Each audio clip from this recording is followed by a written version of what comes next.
How about dun sa photo? Anong technique mo dun? Sa photo. Yung lagi ko sinasabi, mag-isip ka ng starting point.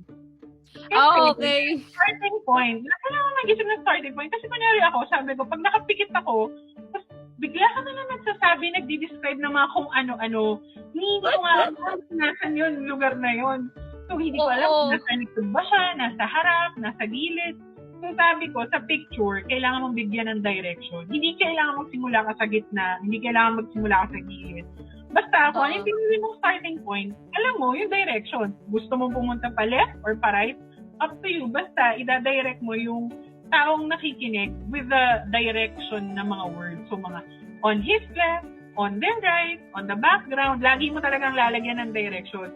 Kasi kung i-describe Okay, direction. I think yung magandang tip yun. Structure talaga eh. Kailangan talaga, sabi ko sa kanil, may flow. Yun yung lagi ko sinasabi. Kailangan may flow.